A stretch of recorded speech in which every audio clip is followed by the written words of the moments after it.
అంటే వాళ్ళ గవర్నమెంట్ నడిచింది 4 ఏళ్ళు అయిందా? బట్ అంటే మల్లన్న సాగర్ మేడి సాగర్ ఇది రిజర్వాయర్ ఎప్పుడు కూలిపోయింది? బాహుబలి పంపు 4 ఏళ్ళు అవుతుంది. 4 ఏళ్లలో 70% అని నింపాలి కదా. అంటే మల్లన్న సాగర్ కంప్లీట్ 22లో అయిందేమో, 21, 22 అనుకుంటా. అవును, అయినా నెక్స్ట్ ఇయరే కూలిపోయింది కదా ఇది. ఆ తర్వాత కాంగ్రెస్ గవర్నమెంట్ వచ్చింది. 22 కాదండి, అంతకన్నా ముందే అయింది. అంటే వి ప్రకాష్ గారు జాయిన్ అయ్యారు. 22 అంతకన్నా ముందే అయింది. వి ప్రకాష్ గారు ఇప్పుడు మా ఇద్దరికి పంచాయతీ పెట్టిస్తావు భరత్. పంచాయతీ గారు మేధావులు, మీరు ఇద్దరు తెలంగాణ మేధావులు. విశ్వేశ్వర రెడ్డి గారు మేధావి, తెలంగాణ మేధావి, ఎలక్ట్రికల్ ఇంజనీర్. నేను పార్టీ అఫిలియేషన్ పక్కన పెడితే నేను సపరేట్ అడుగుతా, ప్రకాష్ గారిని సపరేట్ అడుగుతా అన్నారు. అదే విన్నాను. బట్ మీరు ఆయన నాకు ఎందుకంటే వి ప్రకాష్ గారు చెప్పారు ఏంటంటే ఫస్ట్ ఇయర్ ఫుల్ నింపరు, అది తప్పు అని చెప్పారు. కరెక్ట్, కాంట్రవర్సీ ఏం లేదు. విశ్వేశ్వర్ కూడా సపోర్ట్ చేస్తున్నాడు అది. ఎందుకంటే అది సెటిల్ కావాలి కదా. 1 ఇయర్ ఆఫ్టర్ ఇయర్ కొద్దిగా లెవెల్ పెంచుకుంటూ 3-4 ఇయర్స్ వరకు దాన్ని అచీవ్ అవుతారు. బట్ రేవంత్ రెడ్డి గారు వచ్చాక ఎక్కువగా పంపింగ్ చేయలేదు అందులోకి. ఎల్లంపల్లి ద్వారా గ్రావిటీతో వచ్చే వాటర్ ఉంటుంది, మిడ్ మానేర్ ద్వారా వచ్చేది ఉంటుంది. అంటే ఇప్పుడు శ్రీరామ్ సాగర్ నుంచి నేరుగా వరద కాలువ ద్వారా ఎటువంటి లిఫ్ట్ లేకుండా మిడ్ మానేర్ వరకు నీళ్లు వస్తాయి వరద వచ్చినప్పుడు. అంటే లాస్ట్ ఇయర్ కూడా వర్షాలు బాగుపడ్డాయి, అంతకుముందు ఇయర్ కూడా వర్షాలు బాగుపడ్డాయి. కాబట్టి ఆ నీళ్ళని నేరుగా ఏం చేస్తారంటే మిడ్ మానేర్ నుంచి అనంత్ సాగర్ కి, అక్కడ నుంచి రంగనాయక సాగర్, అక్కడ నుంచి కొండపోచమ్మ. ఒక పాయింట్ చెప్పారు, కొండపోచమ్మ సాగర్ దగ్గర నీళ్లు ఉబికి వస్తున్నాయని చెప్పారు విశ్వేశ్వర రెడ్డి గారు. చాలా ఇంపార్టెంట్ పాయింట్. అంటే ఇది అందరికి తెలుసు, ఎందుకంటే విశ్వేశ్వర్ కూడా నాలెడ్జ్ ఉంది కాబట్టి ప్రతి ఒక్కరికి కూడా తెలుస్తుంది. ఎందుకంటే మనము వాటర్ లెవెల్ అనేది పైదాకా నింపినప్పుడు డెఫినెట్ గా గ్రౌండ్ వాటర్ అనేది ఫౌంటైన్ లాగా తన్నుకొని వస్తుంది. అది చాలా దిక్కుల ఎక్కడైతే రిజర్వాయర్స్ కట్టారో అన్ని దిక్కుల కూడా అది కనబడ్డది మనకు. బట్ దాన్ని మనం ఏం చేయలేము, ఎందుకంటే స్టోరేజ్ చాలా అవసరం మనకి. ఆ అవసరం కాబట్టి మనం దాన్ని ఏ లెవెల్ కి అయితే నింపితే మనకు అవసరమో ఆ లెవెల్ వరకు నింపుతారు. ఇప్పుడైతే ప్రాబ్లం ఉండదు నాకు తెలిసి. ఇప్పుడు 4 ఇయర్స్ అయింది కాబట్టి మల్లన్న సాగర్ అయినా కొండపోచమ్మ అయినా నింపుకొని పెట్టుకోవచ్చు. కేసీఆర్ టైంలో ఎందుకు నింపలేదు? ఉన్నప్పుడు అది అప్పుడు కొత్త కదా, అప్పుడే స్టార్ట్ అయింది. 21లో మల్లన్న సాగర్ ఇనాగరేట్ చేశారు. ఎందుకంటే కాళేశ్వరం ప్రాజెక్టు కంప్లీట్ అయినప్పుడు, అంటే ఇనాగరేట్ అయినప్పుడు మల్లన్న సాగర్ దగ్గర కొన్ని సమస్యలు వచ్చి ల్యాండ్ అక్విజిషన్, కోర్టు కేసులు ఇవన్నీ ఉండడం వల్ల డిలే అయింది అది. కానీ విశ్వేశ్వర రెడ్డి గారు ఇంకొకటి చెప్పారు, కూలిపోయి న్యాయం అయిపోయింది, కూలిపోకపోతే తెలంగాణకి ఇంకా దరిద్రం అని చెప్పారు ఆయన. Sensational statement. అంటే కాళేశ్వరంలో మేడిగడ్డ అనేది ఒకటే కాదు అంటే కాదు, ఆయన అనేది ఏంటంటే కాస్ట్ బెనిఫిట్ రేషియో అసలు ఏమాత్రం వర్కౌట్ కాదు అంటారు. అంతేనా? Seasonal operational goes against agriculture sciences and weather sciences.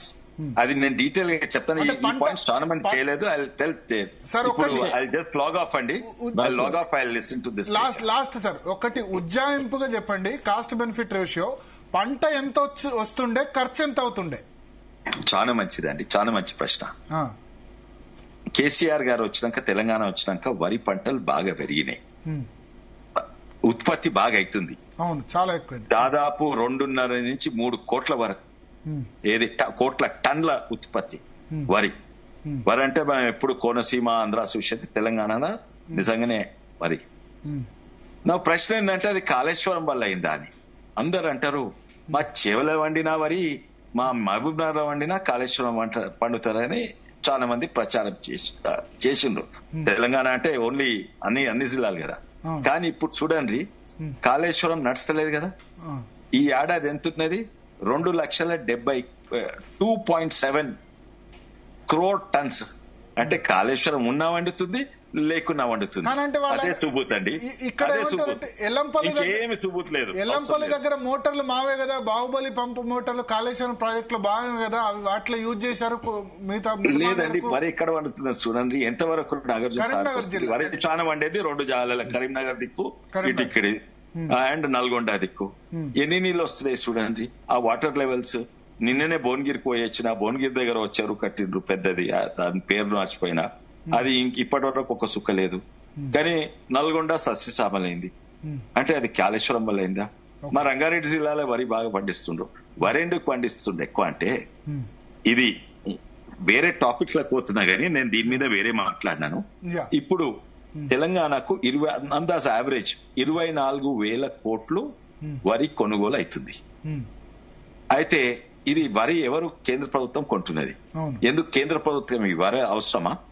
ఉదాహరణంగా తెలంగాణలో మనం అందరూ 4 కోట్ల మంది వరి తినేది 40 లక్షల టన్లే, అంతకంటే ఎక్కువ తినలేము.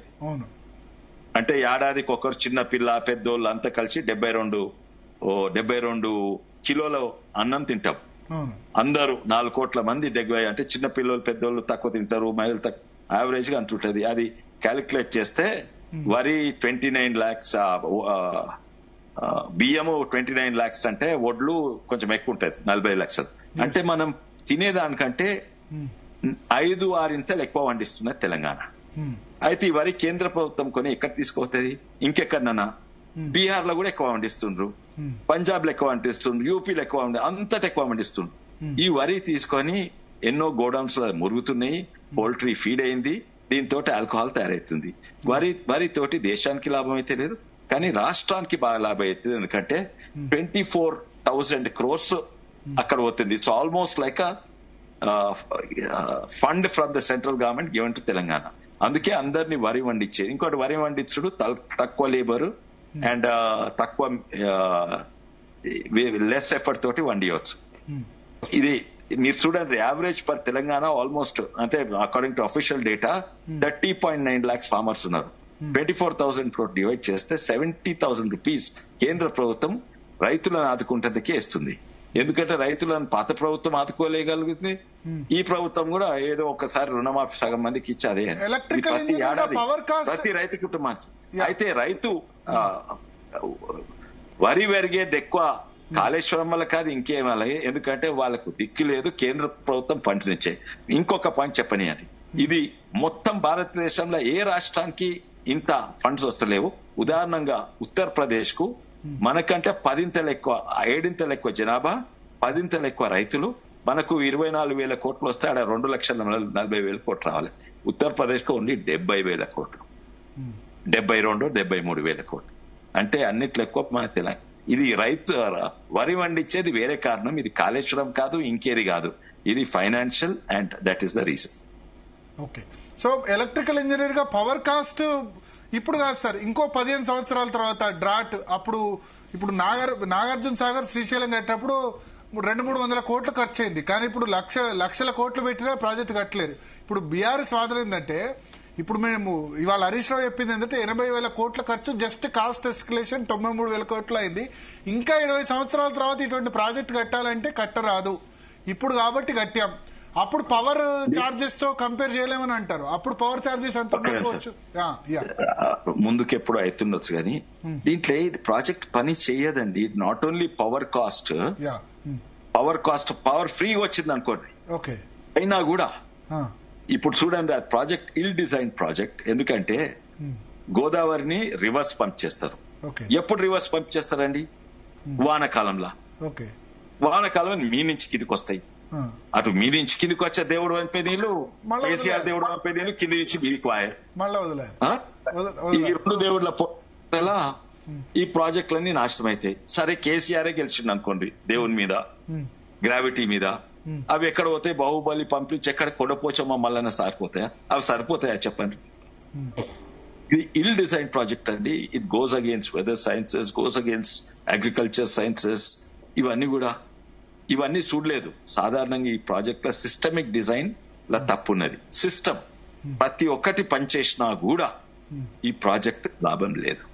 దీన్ని ఇంకా మంచి చేయాలంటే ఇంకో 1,00,000-2 లక్షల కోట్లు పెడితే అప్పుడు కొంచెం సరిదిద్దొచ్చు. మీరు ఈటల డిఫెన్స్ కు వచ్చారేమో అంటున్నారు ఇవాళ కొద్దిమంది. ఈటల